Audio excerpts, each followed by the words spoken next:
I think that whenever you go back to places that have historical roots for you, it allows you to sort of vicariously relive some of the past fun times that you had. I mean, these were heady times.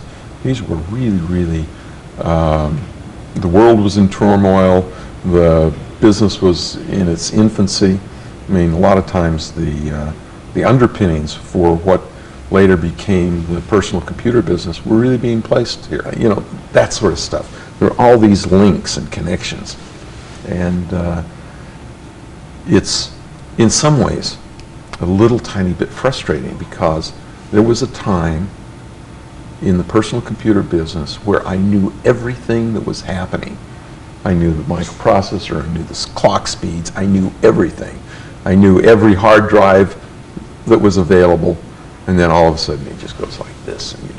And so that feeling of control and understanding just goes away. If you blink, all of a sudden the whole segment of the business moves in another direction. The games were fun because they had to be simple enough.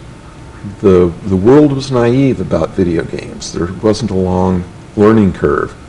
And unlike the video game, the coin-operated video game business today, in which very few people play games. I mean, if you were to go down and ask a random number of people, when was the last time you put a quarter in a coin machine to play a video game, the number's pretty small.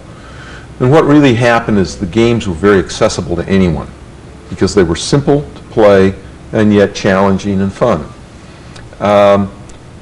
Later on, the business moved away from that, and the games kept getting more complex and more difficult to play. If a typical person wandered into an arcade today, with the possible exception of a driving game, they'd be hard-pressed to play a punch-kick fight game and do any good. They're very difficult. The greatest achievements, I believe, fall into sort of two different categories. One is sort of technical progress. The other side is sort of the game thought and direction. I think if you go down the technical side, you have to start with the first phase of game development. It was really on big, massive computers that were non-economic, but there were some interesting things done. Space Wars is probably the pinnacle of development in that space.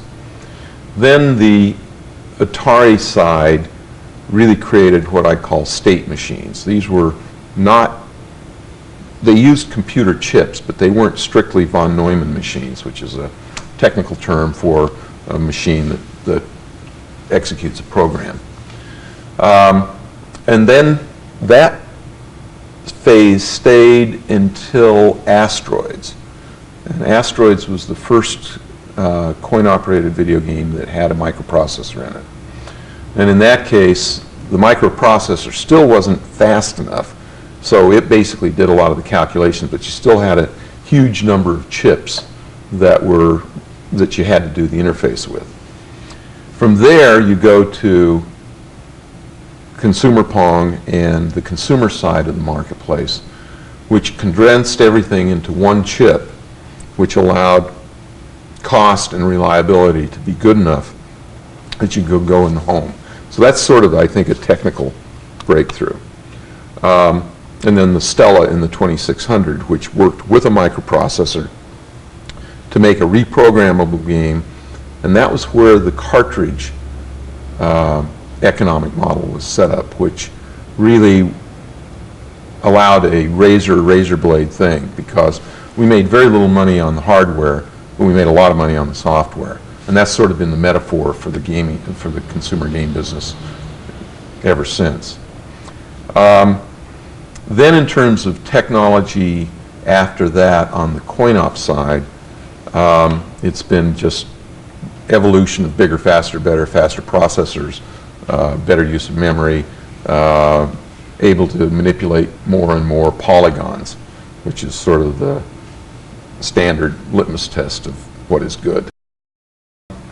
If you climb over on the on the software, the entertainment side, you sort of go from what I'd call primitive black and white kind of boxy stuff to the point where you now are creating pretty realistic objects.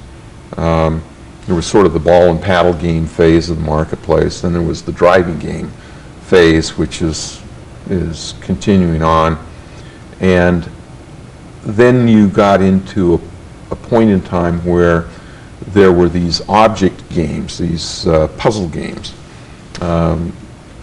like Pac-Man and Centipede, and some of these old wonderful classics that in which you were sort of gathering and packing and chasing and running and everything against time.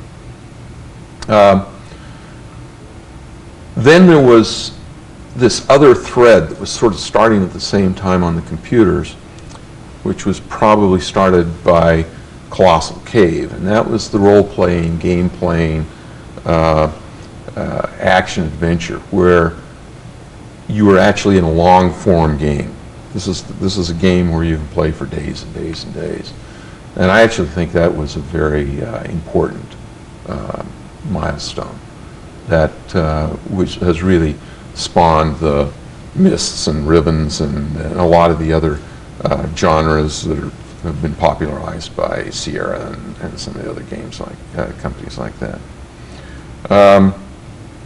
On the action-adventure side, the arcades have always been very good because they had good user interfaces. The home game side has always been plagued with bad user interfaces and not nearly as good. I mean, it's not as much fun to play a driving game with a joystick than it is to have a steering wheel and a gear shift and a gas pedal. And so that's, you're starting to get that more and more available in the home, but it comes at a price.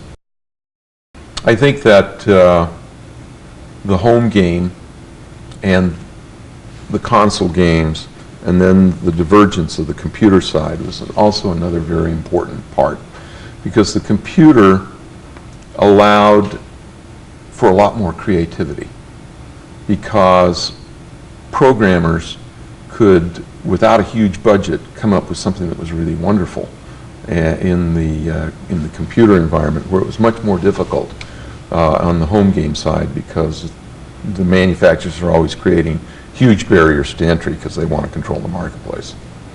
And so I believe that we have much richer and more powerful games, and the game space is more interesting in the computer side because of that freedom. I think it's wonderful that the power today allows you to totally emulate the things that were very difficult to do many, many years ago. And so that it gives access to anyone. These games, which, like fine wine in old bottles or classics, whether it be music or others, I believe that some of these games are classics and will continue to have play value forever.